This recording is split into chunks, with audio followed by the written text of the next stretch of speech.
You're listening to Two Bobs, Conversations on the Art of Creative Entrepreneurship with David C. Baker and Blair Enns.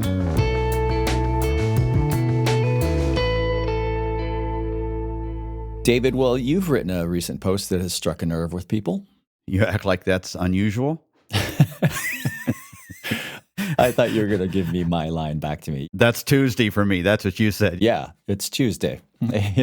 Yeah, before we started recording, I said, I write something every week and once a year, something like really unexpectedly pops and I get tons of feedback. And I never know exactly which ones are. Usually the ones that are a tad more controversial, I guess. But yeah, there was a lot of feedback on this one.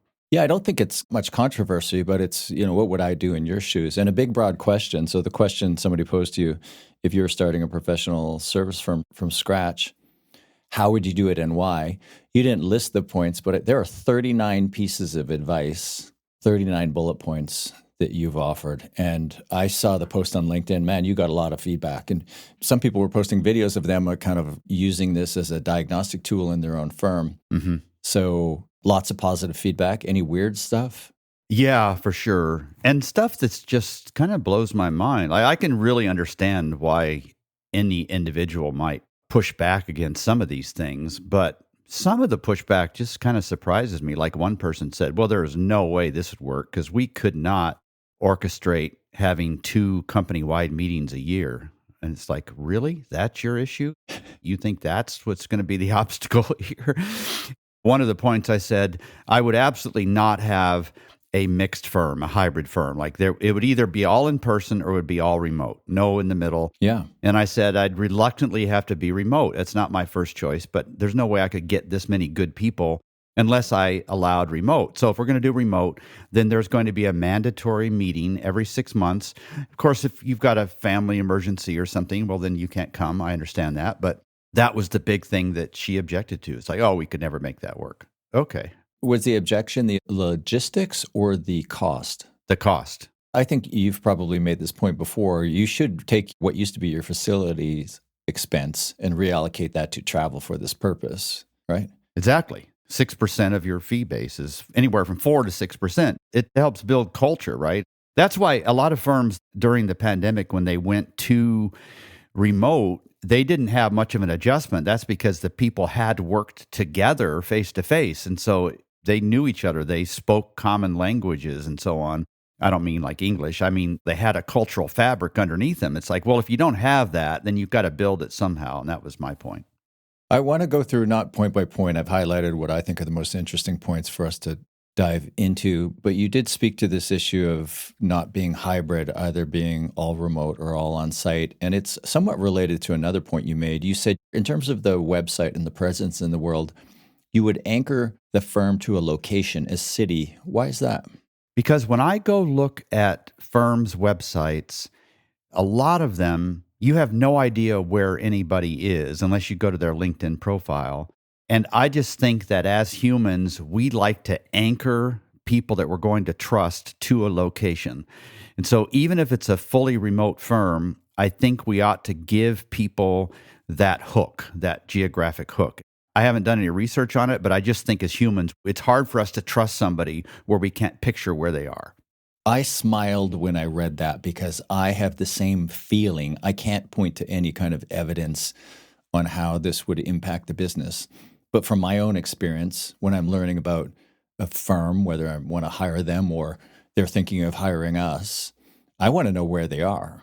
Yeah, right. You're in Caslow, right? Yeah. I've been there. It's a towering city with, massive traffic issues and office towers. And yeah, that's Caslow. We have one flashing light, no escalators. All right, let's get through the list. So starting at the top, the category is ownership and leadership. And you said, I wouldn't mind having partners, but I wouldn't have any equal ones. Mm-hmm. You want to speak to that? And I've already seen people question you on that on LinkedIn. What's your rationale for that? It's not like I haven't seen a lot of really healthy firms with equal partners. Usually it's 2 equal, sometimes 3.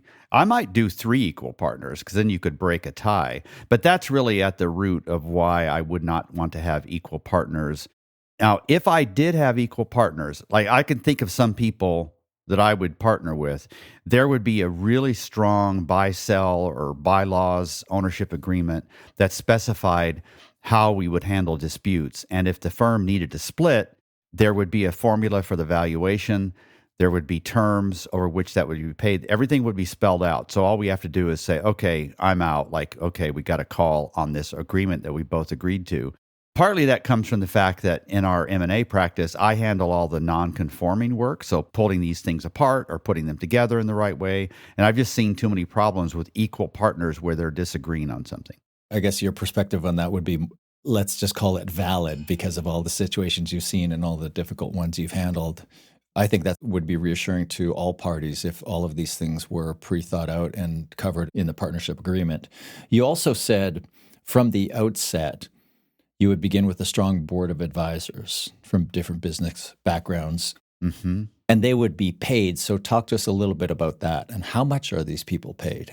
Somebody asked me that question when I posted this on LinkedIn, and I said $20,000 a year is about right for 4 meetings.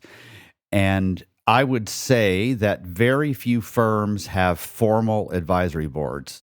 A few of them do. Many of them have informal advisory boards. But I think this is something that's missing from our industry. We're a little bit too ingrown. We listen too much to other people in the industry. We ought to be listening to somebody that maybe started a PE firm or somebody that runs a law firm or an accounting firm or something.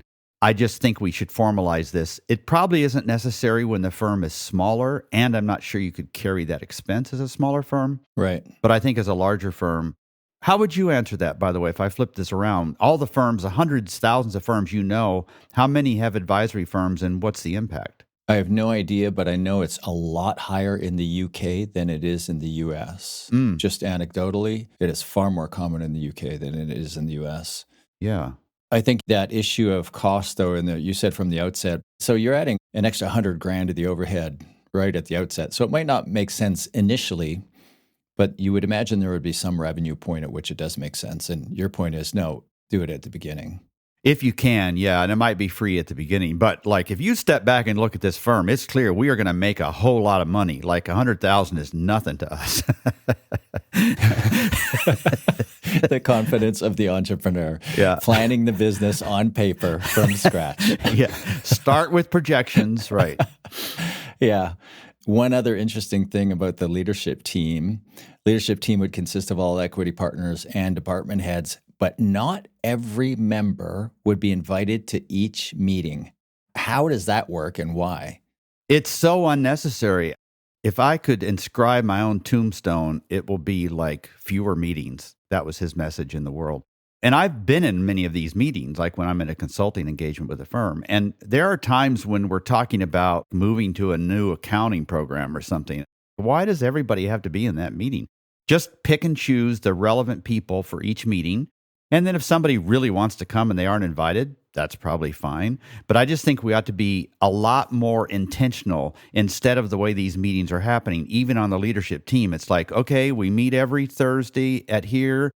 It'll be fun. We'll have snacks. We'll talk. We'll gossip, whatever. We don't get a lot done. And some of these people didn't need to be in the meeting. So I just want us to rethink meetings as a whole, including leadership team meetings. Intriguing, I think. Yeah. Is the label I would put. I'm wondering how you execute on that, but I like the idea of it. Your next category was positioning and marketing. Obviously, David C. Baker's firm would be well positioned, but you surprised me a little bit and you said basically the discipline would be marketing. Right. It's pretty broad. So what would narrow and how? It would be marketing broadly described, but very narrowly applied. It could be a vertical or it could be a horizontal. I want it to be a consulting firm that also understands marketing, but I just don't see that as a category that people will understand. This is how somebody would say that. They would say, we're at the intersection of consulting and marketing. Well, that's what you say when you haven't made a decision. I don't think any of us would be big enough to reinvent a category. The answer for me would be, this is how you would know what kind of firm you are. Who hires you? So if it's the CMO that's hiring you, you're clearly a marketing firm. But if the president or CEO is involved in that decision, then it could very well be bigger than marketing. And that's the kind of relationship I want. Even though we want to impact how well a firm does, we want the freedom. We want a hunting license to the whole property. So we want to be able to speak to staffing and ops and tech and so on. But in the end, we're going to be measured similarly to how a marketing firm is measured. Your specific words here were the category would be marketing, but it would have very little to do with what's called unaccountable spend, where there's a dedicated budget. Is that what you mean? What I mean is, I don't think our foot in the door would be $1 million unaccountable spend. That's what branding is called. That's what people call it that don't necessarily like it. I'm just acknowledging that phrase. I'm okay doing that sort of work, but I don't want us to be known for that primarily. I want us to be known for a firm that impacts business results in a measurable way. And if part of doing that is unaccountable spend branding, I love it because I really believe in that. I just think that we're going to get lost in the maze of all the other firms if we're known primarily for branding work. I don't want to be known primarily for branding work. Gotcha. Here's something on your list, and you've mentioned this many times before.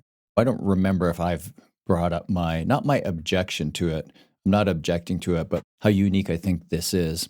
Clients must have worked with a firm like ours before, either here or in another business life. That limits your market, or maybe it doesn't. Maybe it's only in my own mind. And then I have some follow-up questions to it, and it's tied to some other things you've said. But what's the rationale for that? Somebody who hasn't worked with a firm like this one before, there's two things usually true. They don't realize how long it takes to get results, and they don't have any idea how expensive it is. I'm fine working with a startup, but whoever is our contact at that new company needs to have worked with a firm like ours before. That would be a non-negotiable to me, along with a few other things. And then I'm going to marry that to a couple of points you made on references. You said, regardless of the source, we would require references from professional services firms they've worked with in the past. And then you say, if they wanted references from us, we would trade references. Yeah. That's a pretty ballsy move. Pretty cheeky. Yeah. I don't see us nailing these theses to the church door and then starting out like this. I would view starting a new firm as sort of a public experiment. And I would want to blog about, like, this is what we thought would work. This is what we tried. Here's where it didn't work. Here's where we landed instead, right? So all of these things would be subject to learning in the marketplace. This one might not work, but I love the idea of trading references. When you want references, fine, we give you references, but we'd like some as well. So I want to flip the whole process around emotionally. I want it to be clear that we are also interviewing you. There's all these NFL head coaching vacancies right now, and it's very clear to me that the teams are interviewing these candidates, but the candidates are interviewing the teams. In fact, 3 people have withdrawn their name because from their standpoint, they didn't think that it was a good situation for them. So that's why I think it's great to trade, because I want to signal that we are also interviewing you, but it also limits some of the work, because anything they ask of me, that's fine, but we need to flip that around and ask you as well. I can't believe I hadn't thought of that before. I'm going to use that the next time somebody asks for references. There are so many things you have not thought of. We do not have the time today. Most of them stupid. Yeah. A couple things I'll just knock off quickly. You would dedicate a minimum of 5% of your revenue and 5% of your labor to getting the word out to prospects. So that's marketing. So you would sufficiently budget to marketing. You would have account managers. Yes, we would have the best account managers in the world. But what I really want to talk to you about was Matilda. Tell us about who Matilda is and what Matilda would do in this firm of yours. Oh, God. I thought I was going to get a lot of pushback on this. I love Matilda. Yeah. Another thing, I can't believe I didn't think of it. I have to hear this from you. Yeah. This is Matilda, who looks like a sergeant, has a lower voice, puts up with no shit. We were in a conversation with the prospect, and the prospect, they make all these promises. You've taught me this. They make all these promises and they say, okay, we're all set. Now, as a last step, and you think there's no last step, like we've already done it, right? As a last step, we're going to formalize all this with RP. And then you say, oh, okay, well, Matilda handles that for us. Are you sure you want to do this? People are different after they work with Matilda.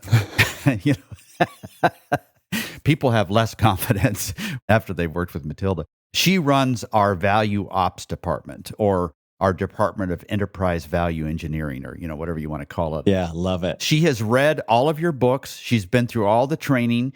She's been to the RFP, the procurement conferences. She knows all the tricks of the trade, but she's friendly. She loves people, but she doesn't put up with any shit. It's sort of like that attorney on Landman. I don't know if you've watched that show, but it's like, No. Oh God, I love her. Yeah, that's what I mean by Matilda. So a sale is proceeding nicely, and then you hear RFP, and you go, okay, in this firm, I'm imagining it's a policy. If you can't get them to derail the RFP, if it's going to RFP, nobody's allowed to do anything with it other than Matilda. Matilda is allowed no resources. Yeah, right. Matilda's job is to win this with very little cost or make it extremely painful for the person on the other end of the process. Right. Bleed them dry. Bleed them dry, or called back and said, hey, let's skip the RFP process. I think we're good, Oh, man, I love that idea. Team structure. So when you said kind of hybrid or the intersection of marketing and consulting, actually, you had a better phrase for it. What was it? A consulting firm that knows marketing? Yeah, exactly. So I imagined a not very highly leveraged firm, meaning you think of the typical pyramid with the leader at the top, a small number of senior people below them. And then as you go down the rungs, you have a larger volume of lesser experienced and less expensive people. Mm-hmm. But that's not the firm that you would build and run. No. Talk to us about what the staffing structure looks like. So there would be account people for sure, but we wouldn't have a bunch of admins. We wouldn't have AEs. If somebody doesn't want to do it themselves, then let's make sure it needs to be done. But every person would be articulate, could have a conversation. The way I think of it is this. Let's say that there's a client they're not pissed off. They're just a little bit frustrated. The client wants me in the call and I can't be there, and I turn it over to anybody on the team. And I have confidence that they would represent us well. They would think on their feet fast enough. They would know what to say and where to step back. They would not get emotional. Those are the kind of people that I would have on the team. So even though we would have forward-facing account managers, I wouldn't be worried about anybody interacting with a client. At the end of a meeting, I wouldn't kind of wipe my brow and say, thank God that's over. Now shove them back in the door and slide food under the door until the next meeting. I wouldn't have any people like that. All of these people would be very articulate, and they could handle client interactions, both leading as well as pushing back on clients. These people of yours sound expensive, David. What are the implications on the pricing model? Oh, well, I've already told you we're going to be making so much money. This is not going to be an issue. Yeah, we're going to have to pay people fairly. There will be some people making a ton of money, but that is not why people want to come to this firm and work. They want to come to this firm because this is the place where they learn how to do it right. And some of them stay and some of them leave. And after a decade, there are 20 firms that have started from alumni of this firm, and I am totally happy with that. So, yeah, they'll be making decent money, but there's not going to be a career ladder where you can be an owner here. That's not going to happen. So there are other ways where you could be treated like an owner with certain distributions and maybe make something if the firm is ever sold one day. But we're going to attract people who want to learn how to do it. It's like science class in high school. Okay, team. Okay, class, we're going to split up into breaks. Anybody they get paired with, they're going to be happy with. There aren't going to be any losers. It's going to be productive people who love working. And on the topic of compensation, you said everybody's compensation would be comprised of some sort of incentive developed with them in advance. Mm-hmm. So that implies that the incentive would be different from person to person. And then the kicker, and publicly known to the group. So everybody's salary is disclosed to everybody else on the team. Am I reading that correctly? You are. And I would never have said this a few years ago, but I have come around to this position because I think it's a forcing function. I do think that people are different and what motivates them is different. And I think we ought to develop this incentive in partnership with each person. And it can be different for every person. that's fine. But I want there to be incentives everywhere. I want to attract really driven people that love working and love making a difference. Okay. What do you think about the public salary thing? It scares me. I like it because it scares me. But I imagine as you get to certain, let's say there's 12 people, let's say there's 3 or 4 people in a couple of different roles. So I can look to my left, I can look to my right. That person's in the same role as me. That person's in the same role as me. They're making more. Their incentives are different, et cetera.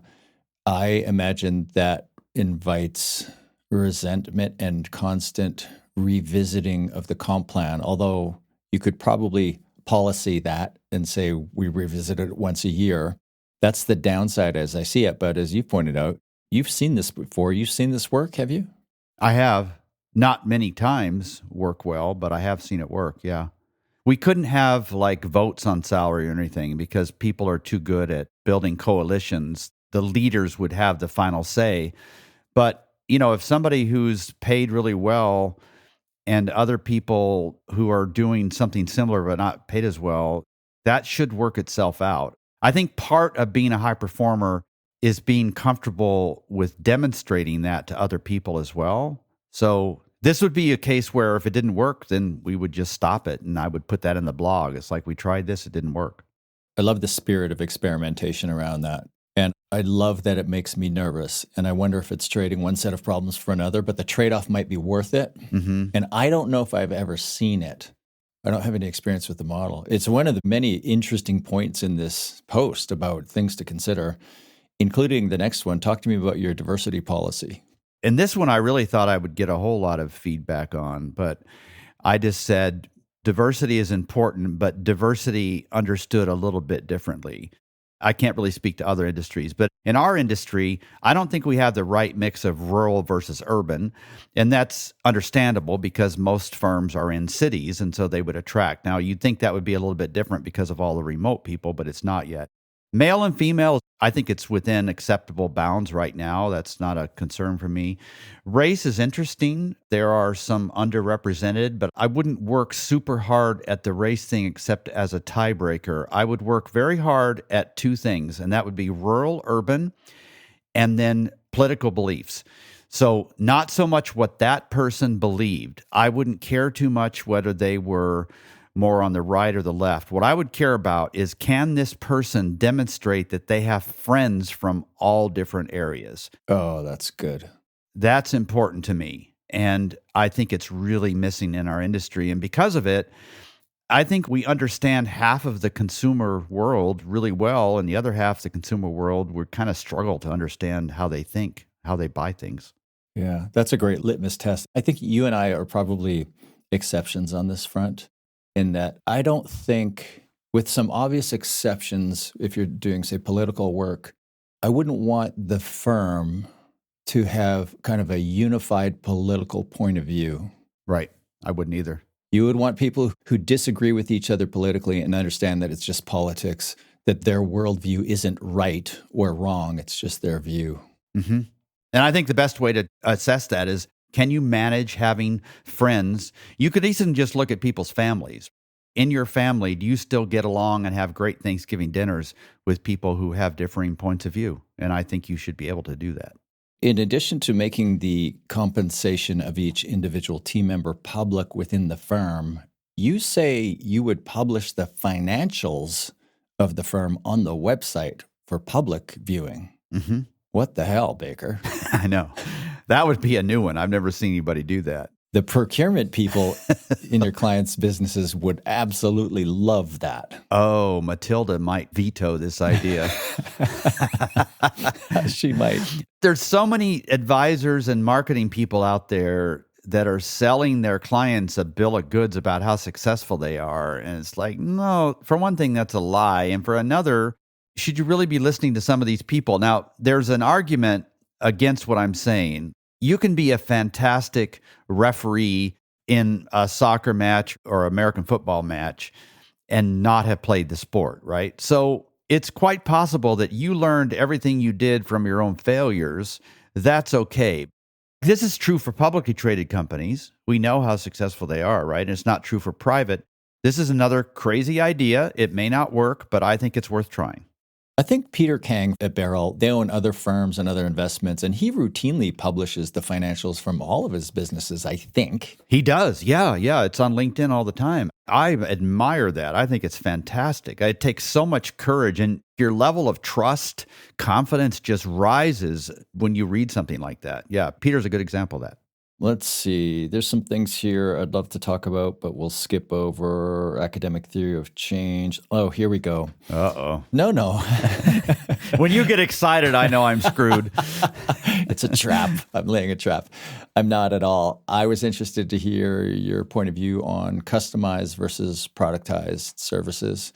And you said you would have loosely productized services into roughly 16 modules. Talk to us about why, and why 16 seems to be the right number for you in terms of things that people can buy from you.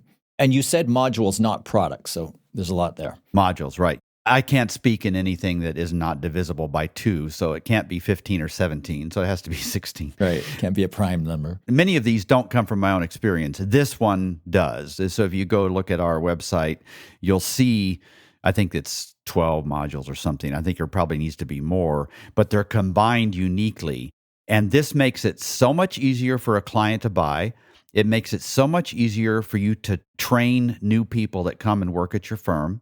Here, you and I are probably going to differ, but I think there ought to be some performance element in the pricing, but the rest of it ought to be pretty tried and true. Like, no, this module, if we include it in anything, it's $230,000, or maybe it's a range of like 180 to 350,000, or I'm fine with ranges too. But I think we're reinventing the wheel too many times with clients. And if you are tightly positioned, it's easier to productize your services. And we're going to be tightly positioned. I don't believe in full productization ever, but I do believe in moving things in that direction. And 16 is not scientific. That might not be the right number. So you would price the modules rather than the hours or the inputs that went into the modules? I would look at hours just to get a sense of where it would be, but we would never charge hourly. We'd never have an hourly rate, none of that. I think you said there would be a variable component, some element of performance pay to everything. In your post, you said at least 10% of every engagement would be variable based on results. Mm-hmm. Why is that? What's your rationale? There's a couple reasons. One is I think it exudes confidence to the prospect. It's like, we don't want to work for you unless we can really make a difference. But the secret thing is something I learned from you, actually. This was years ago when we were talking about offering a money-back guarantee. I just thought that was such a silly idea. And you explained at the time that one of the main benefits of a money-back guarantee is that you're a lot pickier with what client you work with. So that's why I've woven that in here. Let's say we're aiming for 25, 30% profit. We're not going to probably make more than that because we're going to pay people really well. Then if we don't hit that 10%, that's a third of our profit. So it's pretty important. And that means we're going to be looking very carefully at what clients we're going to work with. So it acknowledges that sometimes we might get desperate, and this tamps down that childish glee, as you call it. Okay, that makes sense. It makes you more selective. Mm-hmm. You said there would be no pure projects or longer retainers, but instead a prepaid road mapping exercise to start, then auto-renewing quarterly engagements. Yeah. I don't like having to revisit this every year. I don't like timeshare-like arrangements that are strong retainers because I think they're lightning rods for client relationships gone bad. I don't want to have to revisit things all the time, so I want the client engagement to keep going, but I want the client to be able to engage it without a lot of hassle and without a lot of money on the line. So that's what I'm trying to wed, those two things. The prepaid road mapping engagement, that would be in my language, selling a diagnostic. So upfront, a process where you do some discovery work and you map out with the client, what the next year looks like, and you proceed in quarters, et cetera. Yeah, and only after that was done could we even approach what the performance component of the engagement would look like after we'd done the diagnostic and figure out what's going on and how to fix it.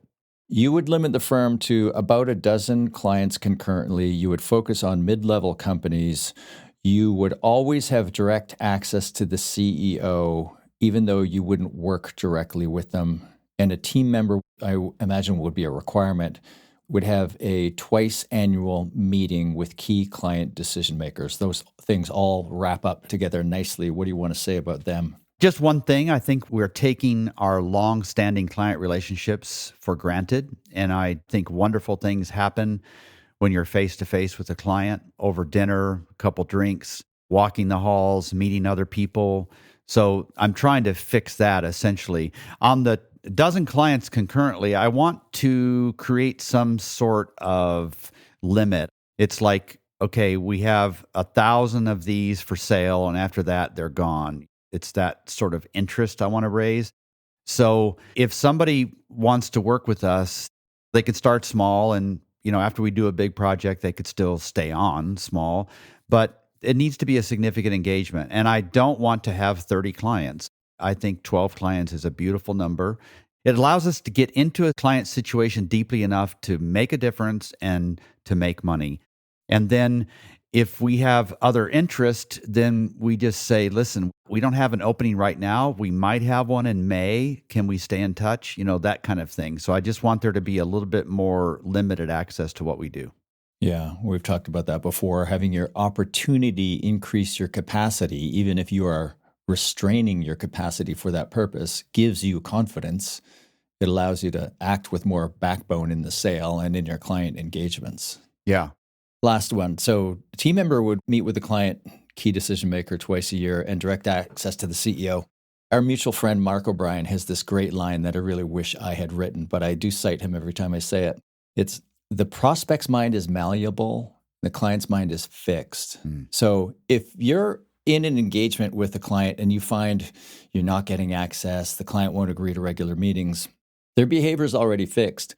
Explain in the sale that we have to have access to the CEO. We don't need to work with them on an ongoing basis, but on the rare occasion, when we have questions for them, need to spend time with them, you have to allow that, number one. And number two, you have to agree to these biannual meetings. Most clients, in the moment they're thinking of and are ready to hire you, will readily agree to principles, points of agreement like this, but it's really hard to get them to agree to it after you've started. So yeah, understanding this up front is really valuable. Yeah, and I think it could be as simple as like, hey, could you please send me an email and copy the president, CEO on it? I just want to thank him or her for the opportunity we have to work together. It could be something as simple as that, right? So that you have that person's email and you can reference it back later. And ideally, this CEO or president wants to meet with you and talk about the shared vision of this thing. Yeah, you're right. That's such a great quote. If you try to make it happen later, it's going to come across as very adversarial. It comes across as you going over somebody's head. Yeah. So do you want to work at this firm? I'll let you know in advance you can't be an equal partner, but do you want to work here? I mean, I'll make you a minor partner. You interested? Is that a no? No, I'm at the point in my life, David, where the question, would you want to work here? It doesn't matter where here is. The answer is no. Yeah. Well, we've gone long on this one. We've talked about a lot, but certainly nowhere near close to everything. Was there anything that we didn't cover that you wanted to speak to? I was going to ask you about case studies. I don't believe in case studies much, except for in a few cases, but I think you like case studies, don't you? I don't remember you speaking to case studies in this. I said we would not offer case studies. They're all pretty much made up nonsense anyway, though we would jump at any opportunity to walk through how we solve challenges, assuring them that we can likely find success for them too if we are allowed to work in a prescribed, not a proven way. I think case studies are a great sales tool. I don't know why you would pass on the opportunity to create them. Well, I just wouldn't create them and have them publicly available for anybody to download because has anybody ever written a case study that makes them look bad? Maybe that's what I should do. I like to do things differently. I think both of those things can be true at the same time. So I'll think about that one a little bit more. Okay. Well, you're not going to work for me, so we don't have to resolve this. I think we're okay. You and I, we both agree we spend enough time, just the perfect amount of time with each other. Yeah. All right, David, this is a fantastic post. It's still getting a lot of traction, a lot of discussion out there in the world. If you haven't downloaded it, the title of the post is called If I Were Starting a New Firm by David C. Baker at punctuation.com. Thanks, David. Thanks, Blair. Thank you for listening to Two Bobs with David C. Baker and Blair Enns. Read episode notes and transcripts at twobobs.com. That's the number 2, BOBS.com.